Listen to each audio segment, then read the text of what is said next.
I'm glad my colleagues from North Dakota are here because I know you see this issue, from the perspective of your state, but I want you to understand the perspective of our state because practically every newspaper in our state is editorialized on this.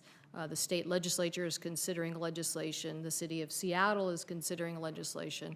And the issue is that as this rail transports into our state from Spokane down to Pasco through the Columbia Gorge, to say nothing of the treachery of and the unique environmental aspects of the Columbia Gorge, then through Vancouver, then up to Tacoma and perhaps on through Seattle, through Everett, up to Skagit County for processing. So you hit every population area in our state, okay? We're talking about population areas, 3 of them that are larger than your whole state.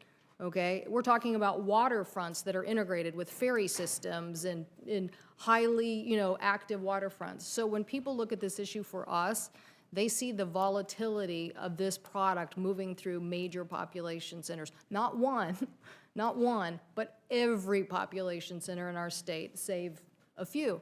So that's why our state is very anxious about this, and that's why, Mr. Chairman, I agree. I don't personally think that this is an issue about voluntary, although we appreciate voluntary.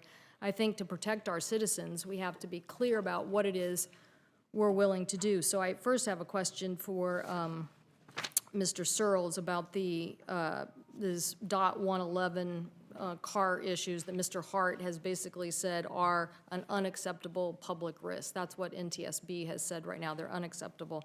So my question is, when are the companies committed to ending the use of these cars? Thank you for the question, Senator. The first thing that we've done is we stepped in and we developed over a 3-year period the upgraded tank car standards. So these are the CPC 1232 standard, and that took 3 years to go in and look at all of the data that was required to understand the best approach that could be taken to make these cars safer. The industry concluded with consensus on that, and in the review of that consensus standard, the DOT led the review to determine whether or not we were going to have sufficient improvements there, and the conclusion was that we did, and thus we petitioned the federal government to make the CPC 1232 the new standard. All of that was data-driven. Since that time, we have been building that tank car to the point that we have 40% of the fleet this year will be the new tank car, and 60% by the end of 2015. So we have been leaning forward beyond what the DOT requirements were and are today, and believe that those tank cars are going to be sufficient to be able to move the tank car, to be able to move the product from here forward. So what year will all of them be off our rails? Well, we're looking at the tank cars that were manufactured before the new standards came out, and in fact, in our in our comments to the ANPRM, we asked for the FRA and PHMSA to lead a task force to review that. Since that time, we have been looking at the requirements to determine if retrofits are possible and whether or not there's meaningful improvements to those tank cars that can be made. Well, I guess I would say, since we've gone from 4 years ago having basically nothing by rail on crude to now having something like 480,000 carloads of crude, so about 11 trains per day, to our population centers, this is a big deal.